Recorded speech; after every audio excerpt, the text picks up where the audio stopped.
Hi hello every one. Russia தன்னோட யாருஸுங்கிற அதிபயங்கர nuclear மிசைலை சோதனை செஞ்சு பார்த்துருக்காங்க. ஆனால் இந்த சோதனையானது இப்போ எதற்கு புட்டினால் முன்னெடுக்கப்பட்டிருக்கு அப்படின்னு தெரியுமா ஃப்ரெண்ட்ஸ்? யாருஸ் நியூக்ளியர் மிசைல் இதோட தீவிரத்தன்மையை பற்றி இன்னைக்கு நம்ம தெரிஞ்சுக்க போகிறோம். நடக்கும் ரஷ்யா யுக்ரைன் யுத்தத்தில் உக்ரைன் கண்டிப்பாக தோற்பது நமக்கு தெரிஞ்ச விஷயம்தான். ஆனால் உக்ரைன் தோற்ற பின்பாடு அமெரிக்காவின் பிளான் என்னன்னு தெரியுமா ஃப்ரெண்ட்ஸ்? டோன்ட் வரி, எல்லா வீடியோவும் இன்னைக்கான காணொலியில் அடங்கியிருக்கு. ஸோ ரொம்ப முக்கியமான வீடியோ இது, மிஸ் பண்ணாமல் முழுசாக பார்த்து என்ஜாய் பண்ணுங்க. இது ஆயுதம் அறிவோம் நேயர்களுக்கு அன்பு வணக்கங்கள்.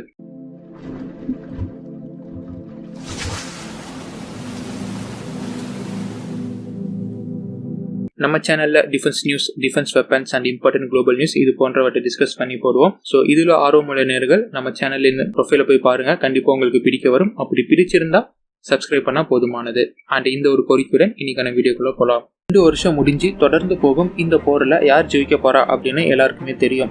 அமெரிக்காவும் அதை உணர்ந்துட்டாங்க போல இருக்கு. அதனாலதான் என்னமோ திடீர்னு இப்படி ஒரு செய்தியா வெளியிடுறாங்க. அமெரிக்காவின் டிஃபென்ஸ் செக்ரட்டரி லொலாய்ட் ஆஸ்டின் சொல்றாரு, இப்ப நடக்கும் போர்ல யார் முன்னிலை வகிக்கிறா அப்படின்னு உங்களுக்கே தெரியும். ரஷ்யாவுக்கு எதிராக உக்ரைன் தோற்கும் போது நேட்டோ படை போர்ல இறங்கும். டைரக்டா இதை ரஷ்யா விசஸ் நேட்டோ போரா போகும் அப்படின்னு அவர் பதிவு பண்றாரு. ஆனா இதற்கான காரணமா அவர் சொல்வதுதான் ரொம்ப வேடிக்கையா இருக்கு ஃப்ரெண்ட்ஸ். ஏன்னா உக்ரைனை ரஷ்யா சீஸ் பண்ண பிறகு ரஷ்யா சும்மா இருக்காதான், ரஷ்யா தன்னோட சோவியத் யூனியன் ரஷ்யா அந்த கனவை அடையிறதுக்காக எக்ஸ்பேண்ட் ஆகுமா, இந்த special military operation Russia extend பண்ணுமா. அப்படி எக்ஸ்டெண்ட் பண்ணும்போது ரஷ்யாவின் லிஸ்ட்ல அடுத்து இருப்பது எஸ்டோனியா, லாத்வியா, லித்துவேனியா, இந்த 3 நாடுகள் தான் ரஷ்யாவின் அடுத்த லிஸ்ட்ல இருக்காமா. ஸோ ரஷ்யா கண்டிப்பா இந்த 3 நாடுகளை ஏதோ ஒரு நாடு அடிக்கும் போது நேட்டோ களமிறங்கும் அப்படின்னு அவர் சொல்றாரு. ஏன்னா எஸ்டோனியா, லாத்வியா, லித்துவேனியா இந்த 3 நாடுகளும் நேட்டோ நாடுகள். அதனால உக்ரைனை தொடர்ந்து ரஷ்யா இந்த 3 நாடுகள் மீது கை வைக்கும் போது ரஷ்யா விசஸ் நேட்டோ போற இது போகும். அண்ட் கண்டிப்பா ரஷ்யா இந்த 3 நாடுகள் மீது ஏதாவது ஒரு நாடை ஆஃப்டர் உக்ரைன் கண்டிப்பா கை வைப்பாங்க அப்படின்னு லொலாய்ட் ஆஸ்டின் அவர்கள் சொல்றாரு. அதுவும் அமெரிக்கா சார்பா டிஃபென்ஸ் செக்ரட்டரி லொலாய்ட் ஆஸ்டின் இதை மாதிரி சொல்றாரு. ஆனா இது நம்புற மாதிரியா ஃப்ரெண்ட்ஸ் இருக்கு? நீங்களே சொல்லுங்க. புட்டினே சொல்லிட்டாரு, நாங்க உக்ரைனை மீறி வேற எந்த நாட்டுக்கும் இந்த போரை இழுத்துட்டு போக மாட்டோம் until they were attacked அப்படின்னு அவரு தெளிவா இந்த கால்சன் கூட பேசும்போதா இருந்தாலும் சரி, இல்ல பல பிரஸ் மீட்ல இதை பத்தி கேட்கும் போது இருந்தாலும் சரி, இவர் இதை பல வாட்டியும் வெளிப்படையா சொல்லியிருக்கிறாரு. ஆனா இவங்க என்னமோ இதை புடிச்சுக்கிட்டே இன்னும் அழுகுறாங்க. ஆனா எதற்காக இவங்க அழுகுறாங்க அப்படின்னு தெரியணும்ல ஃப்ரெண்ட்ஸ்.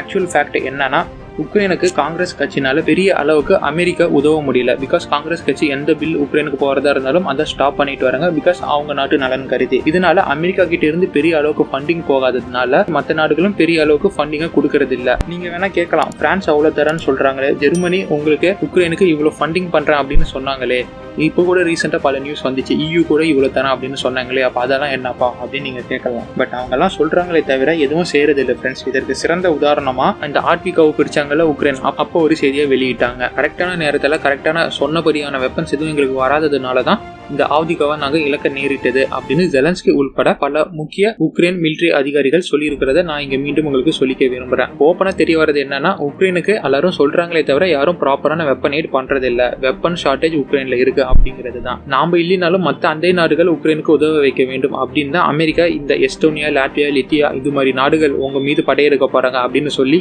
என்டையர் நேட்டோ நாடுகளை பீதிக்கு உள்ளாக்கி நேட்டோ விசஸ் ரஷ்யாவா வரதுக்கு முன்னாடியே உக்ரைனை ஜெயிக்க வைக்கணும். ஸோ அதற்கு நாம உக்ரைனுக்கு சப்போர்ட் பண்ணணும். ஸோ தனக்கு வரதுக்கு முன்னாடியே உக்ரைன் வச்சு ஏதோ ஒன்று பண்ணிடணும் அப்படிங்கிற ஐடியால கொண்டு போயிட்டு இருக்கிறாங்க. அண்ட் இதுவும் இல்லாம நீங்க நல்லா நோட் பண்ணீங்கன்னா, போன வாரம் முழுக்க நேட்டோ விசஸ் ரஷ்யா அப்படிங்கிற ஒரு டாக் தான் போயிட்டு இருந்தது. இதற்கான பெரிய காரணமே உக்ரைனுக்கு உதவி வழங்க வைப்பது தான். ஸோ அமெரிக்கா இல்லைனாலும் மற்ற நாடுகளை கொண்டு உக்ரைனுக்கு தொடர்ந்து உதவி வழங்க வேண்டும் அப்படிங்கிறதுல அமெரிக்கா குறிக்கோளா இருக்கிறாங்க. ஸோ அமெரிக்காவின் திருவிளையாடல்ல இதுவும் ஒன்று.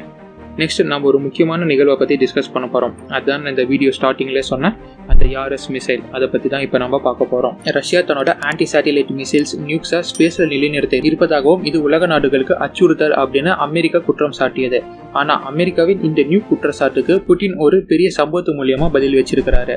பிப்ரவரி 29 ரஷ்யாவின் ஆனுவல் ஸ்டேட் ஆஃப் நேஷன் அப்படிங்கிற மீட்டிங்கில் கலந்துகிட்ட புட்டின், எங்களுக்கு அவுட்டர் ஸ்பேஸில் நியூக்கை வைக்கிற பிளான்ஸ் எதுவும் இல்லை, அண்ட் இதை நான் ஏற்கனவே உங்களுக்கு பல வாட்டி சொல்லியிருக்கிறேன் அப்படின்னு கிளியரா அமெரிக்காவின் அக்யூஸுக்கு விடை அளிக்கிறாரு அந்த மீட்டிங்ல. அடுத்து ஆன்டி சேட்டிலைட் மிசைல் அந்த விவகாரத்துக்கு வராரு. ரஷ்யா இது மாதிரி nooks, anti satellite missiles activate பண்றாங்க, அங்க இங்கன்னு டெப்ளாய் பண்றாங்க அப்படின்னு சொல்லிட்டு அமெரிக்கா தான் தன்னுடைய நியூக்ஸ் அண்ட் மிசைலை டெப்ளாய் பண்ணிட்டு வராங்க, ஆக்டிவேட் பண்ணிட்டு வராங்க. இதெல்லாம் ஒரு பிளான்டட் ஸ்டோரிஸ், எங்க பேரை சொல்லி அவங்களுக்கு சாதகமான செயலை செஞ்சுக்கிட்டு வராங்க அப்படின்னு புட்டின் ஒரு குற்றச்சாட்டை வைக்கிறாரு. அண்ட் எங்களுக்கு நல்லா தெரியும் இந்த நியூஸ் பயன்பாட்டு மூலியமா ஹியூமன் சிவிலைசேஷனுக்கு எவ்வளோ பெரிய டேமேஜ் ஏற்படும் அப்படின்னு எங்களுக்கு நல்லா தெரியும், அதனால நாங்கள் பயன்படுத்த மாட்டோம் அப்படின்னு புட்டின் சொல்றாரு. அண்ட் இன்னொரு வார்னிங் கொடுக்குறாரு, நல்லா நோட் பண்ணிக்கோங்க. Realise that we also have weapon that can hit targets on their territory அப்படிங்கிற ஒரு வார்னிங்கோட அமெரிக்காவின் நியூ அக்யூஸுக்கு தன்னோட பதிலடியை தராரு. இதோட நிறுத்தினாரா அப்படின்னு பார்த்தா இல்ல, அதுக்கப்புறம் தான் சம்பவத்தை ஆரம்பிக்கிறாரு. புட்டினின் இந்த பிப்ரவரி 29 பேச்சுக்கு பின் மறுநாளே மார்ச் 1 ரஷ்யா ஒரு மிகப்பெரிய சம்பவத்தை செய்ய ஆரம்பிக்கிறாங்க. ரஷ்யா தாங்கிட்ட இருக்க மிக பிரம்மாண்டமான யார்ஸ் அப்படிங்கிற RS-24 nuclear intercontinental ballistic மிசைலை ஃபுல் ஆபரேஷன் ரேஞ்சில் சோதிச்சு பார்க்கறாங்க. ஏன் இப்போ இதை சோதிச்சு பார்க்கறாங்க அப்படின்னு தெரியறதுக்கு முன்னாடி யார்ஸ்னு சொல்லப்படும் RS-24 பத்தி நாம தெரிஞ்சுக்கணும். RS-24 யார்ஸ் அப்படிங்கிற நியூக்ளியர் மிசைல் ரஷ்யா கிட்ட இருக்குன்னு ஃபர்ஸ்ட் டைம் உலக நாடுகளுக்கு மே 29, 2007 தான் தெரிய வருது. இந்த மிசைல் இதோட நீளம் அப்படின்னு எடுத்துக்கிட்டா 23 மீட்டரும் சுற்றளவு டயாமீட்டர் 2 மீட்டரும் கொண்ட பார்க்கவே பிரம்மாண்டமா இருக்கும் ஒரு மிகப்பெரிய நியூக்ளியர் ஏவுகணை. இதோடைய வெயிட் அப்படின்னு எடுத்துக்கிட்டா 49,600 kilogram without warhead. And warhead அப்படின்னு அது எடுத்துக்கிட்டா அதோடைய வெயிட் 150 இருந்து 200 கிலோ டன்னா இருக்கும் ஃப்ரெண்ட்ஸ். இங்க கிலோகிராம் இல்ல கிலோ டன். ஏன் இவ்வளோ வெயிட் அப்படின்னு பார்த்தோம்னா இதற்கான காரணம் சாதாரண அட்டாமிக் வார்ஹெட் பயன்படுத்தாம தெர்மோ நியூக்ளியர் அப்படிங்கிற வார்ஹெட் பயன்படுத்துவதனால தான் இதோட வெயிட் இவ்வளோ கிலோ டன்ல வரதுக்கு காரணம். சரி, எத்தனை வார்ஹெட் இது சுமந்து செல்லும் அப்படின்னு பார்த்தா வெயிட்டின் அடிப்படையில் 3 இருந்து 6 வார்ஹெட்டை இன்டர்சேஞ்ச் பண்ணி இது கொண்டு போகும். இவ்வளவு கனரக மிசைல சுமந்து செல்ல இதோட இன்ஜின் எப்படி இருக்கும் அப்படின்னு பார்த்தோம்னா ஸ்பேஸ் ஷட்டிலுக்கு பயன்படுத்தக்கூடிய 3 ஸ்டேஜ் சாலிட் ப்ரொபலண்ட் அதை பயன்படுத்தி இதை ஏவுறாங்க. அண்ட் இதோடைய ரேஞ்ச் அப்படின்னு எடுத்துக்கிட்டா 11,000 இருந்து 12,000 கிலோமீட்டர் இருக்கும்னும் ஸ்பீடு மேக் 25 போகும் அப்படின்னும் சொல்லப்படுது. இந்த ஸ்பீட் அப்படின்னு நமக்கு புரியும்படி சொல்லணும்னா மணிக்கு 30,600 கிலோமீட்டர் தூரத்தை கடக்கும் அப்படின்னு சொல்லப்பட்டு இருக்கு. இவ்வளவு கனரக, இவ்வளவு பிரம்மாண்டமான, இவ்வளவு வேகத்துல போகக்கூடிய மிசைல் ரஷ்யா கிட்ட இருக்கு அப்படின்னு நம்ம தெரிகிறதே ஒரு மிகப்பெரிய விஷயம் தான். ஆனா இதுக்கு பின்னாடி இன்னும் நம்ம ஆச்சரியப்படக்கூடிய செய்தி இருக்கு. இதெல்லாம் எப்போ அவங்க கண்டுபிடிக்கிறாங்க? 2007, 2008 காலகட்டத்திலே இதை சோதிச்சு கண்டுபிடிக்கிறாங்க. இதுதான் இங்கே நம்ம பார்க்கப்பட வேண்டிய விஷயம். இது இல்லாம இதர ஸ்பெசிபிகேஷன்ஸ் அப்படின்னு பார்த்துட்டோம்னா கைடன்ஸ் சிஸ்டமுக்கு இது ரஷ்யாவின் GLONASS கைடன்ஸ் சிஸ்டம் பயன்படுத்தக்கூடியது. அண்ட் இதோடைய அக்யூரசி, துல்லியத்தன்மை அது 100 மீட்டருக்குள்ள வித்தியாசம் வரும் அப்படின்னு சொல்லப்படுது. லான்ச் பிளாட்ஃபார்ம் எதுல இருந்து ஏவப்படும் அப்படின்னு பார்த்தோம்னா சிலோஸ் அதுல இருந்து ஏவ முடியும். அண்ட் ரோட் மொபைல் யூனிட் அதுல இருந்தும் ஏவக்கூடியது. எப்ப ரஷ்யா இதை கமிஷன் பண்ணாங்க தன்னோட ஆர்மில அப்படின்னு எடுத்துக்கிட்டா 2010 இதை கமிஷன் பண்ணிருக்காங்க. 2007, 2008, 2013, 2014 பல சோதனைகளும், குறிப்பா 2012 இருந்து 2022 10க்கும் மேற்பட்ட சோதனைகளும் நடத்தப்பட்டிருக்கு இந்த யார்ஸ் மிசைலுக்கு. இது இல்லாம 2023 சோதனை நடத்தப்பட்டிருக்கு, 2024 இப்பயும் சோதனை நடத்தப்பட்டிருக்கு. இந்த மிசைல் MIRVன்னு சொல்லக்கூடிய மல்டிபிள் இண்டிபெண்டன்ட் ரீஎன்ட்ரி வெஹிக்கிள்னு அழைக்கக்கூடிய வார்ஹெட்டுடன் வரும். அது என்ன MIRV அப்படின்னு கேட்டீங்கன்னா இதோட வார்ஹெட் ஒவ்வொன்றும் ஒவ்வொரு தனிப்பட்ட இலக்கை நோக்கி அவுட்டர் ஸ்பேஸ்ல இருந்து கிளம்பி நேர பூமியில இருக்கும் தனிப்பட்ட டார்கெட்ஸை அழிக்கக்கூடியது. இப்படி அவுட்டர் ஸ்பேஸ்ல இருந்து ஒவ்வொன்றா தனிப்பட்டு கிளம்பும் போது ஒவ்வொன்றும் மேனுவரிங் பண்ணக்கூடிய திறமையும் இதற்கு இருக்கு அப்படிங்கிறது நம்மளே ஆச்சரியத்துக்கு உள்ளாக்குது. அண்ட் இது ஒரு தெர்மோ நியூக்ளியர் வார்ஹெட் அப்படின்னு சொன்னதும் குறிப்பிடத்தக்கது. அது என்ன தெர்மோ நியூக்ளியர் வார்ஹெட் அப்படின்னு கேட்டீங்கன்னா பொதுவா நியூக்ளியர் வெப்பன் அணு பிளவு மூலியமா வரும் ஆற்றலை பயன்படுத்தி அழிக்கக்கூடியது. இதோடைய சக்தியை கிலோ டன்ல அளப்பாங்க. ஆனா தெர்மோ நியூக்ளியர் அப்படிங்கிறது அணு நீகு மூலமா வரும் ஆற்றலை பயன்படுத்தி அழிக்கக்கூடியது. இதோடைய சக்தியை மெகா டன்ல அளப்பாங்க. இன்னும் புரியும்படி சொல்லணும்னா சாதாரண அணுகுண்டை விட 100 இருந்து 1000 மடங்கு அதிக சக்தியை வெளிப்படுத்தக்கூடியது தான் தெர்மோ நியூக்ளியர் வெப்பன் அப்படிங்கிறது.